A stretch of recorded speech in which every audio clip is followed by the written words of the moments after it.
നമ്മുടെ ചുറ്റും, പ്രത്യേകിച്ച് കലാലയങ്ങളുടെ ചുറ്റും കഴുകന്മാരെ പോലെ നടക്കുന്ന ഒരു പറ്റം. നിങ്ങളുടെ ഒരു ലക്ഷ്യം എന്ന് പറഞ്ഞു കഴിഞ്ഞാൽ നല്ല കുട്ടികളായിട്ട്, സമൂഹത്തിന് നന്മ ചെയ്യുന്നവരായിട്ട്, നല്ലവരായി വളരുക. എവിടെ അനീതി കണ്ടാലും അത് എതിർക്കുക. ഏത് ചെറുപ്രായത്തിലും നിങ്ങൾക്ക് അനീതി കണ്ടു കഴിഞ്ഞാൽ എതിർക്കാനുള്ള ഒരു കഴിവുണ്ടാകും. സ്വയം സംരക്ഷിക്കാനുള്ള ഏത് പ്രേരണ വന്നാലും അതിൽ നിന്നെല്ലാം വിട്ടു നിൽക്കാനുള്ള, ആര് നിങ്ങളെ പ്രേരിപ്പിച്ചാലും ഒരു ദിവസം ഒരു ചൂയിങ്കമായിരിക്കും കൊണ്ടു തരുന്നത്. ആ ചൂയിങ്കമിൽ എന്തൊക്കെയാണ് ഉള്ളതെന്ന് നിങ്ങൾ അറിയുകയില്ല. എത്രമാത്രം വിഷാംശം അതിലുണ്ടെന്നുള്ളത്, എത്രമാത്രം രാസവസ്തുക്കൾ ഉണ്ടെന്ന് നിങ്ങൾക്ക് അറിയാനൊക്കത്തില്ല. ഒരാൾ ഒരു പാനീയം തരുന്നത് കുടിക്കാൻ, ഒരു ജ്യൂസ് തരുന്നത്, അതിനകത്ത് എന്താണുള്ളതെന്ന് നിങ്ങൾക്ക് അറിയത്തില്ല. നിങ്ങളെ മയക്കിക്കിടത്തിയിട്ട് എന്താണ് ചെയ്യുന്നതെന്ന് ആണിനെ ആയാലും പെണ്ണിനെ ആയാലും. ഇന്ന് ആൺ പെൺ വ്യത്യാസമില്ലാതെ കുട്ടികളെ വലവീശി പിടിക്കുന്ന കഴുകന്മാർ ഒരുപാട് പേരുണ്ട്. അങ്ങനെയാണ് നമ്മുടെ ലാലേട്ടൻ അറിയത്തില്ല, അഭിനയമല്ലേ, ശരിയല്ലേ? ഓക്കെ. അപ്പം നിങ്ങൾ പറഞ്ഞു ലഹരി ഒരു പ്രശ്നമാണെന്ന് പറഞ്ഞു. ഞാൻ നിങ്ങളുടെ കൂടെ നിന്നു. അപ്പം ഞാൻ ഈ പറഞ്ഞ ആളുകൾക്കെല്ലാം പല തരത്തിലുള്ള ലഹരിയുള്ള ആളുകളാണ്. അപ്പൊ ഇവരെല്ലാം പ്രശ്നക്കാരാണല്ലേ? ആണോ? അല്ല. അപ്പൊ നമ്മൾ തിരിച്ചറിയേണ്ട ഒരു കാര്യം എന്താണ്?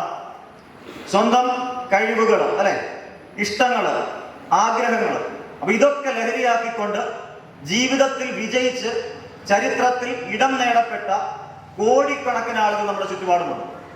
നമ്മളിവിടുന്ന് റോഡിലോട്ട് ഇറങ്ങുമ്പോഴത്തേക്ക് ഫുൾ A+ മേടിച്ച കുട്ടികളുടെ പടം കണ്ടിട്ടുണ്ടോ? 10ാം ക്ലാസ്സിൽ, +2-ന്, ശരിയല്ലേ? പട്ടാളത്തിൽ ജോലി കിട്ടിയ ആളുകളുടെ പടം കണ്ടിട്ടുണ്ടല്ലേ? ഇതിന്റെ കൂട്ടത്തിൽ ഒരു കാര്യം കൂടി പറയാം.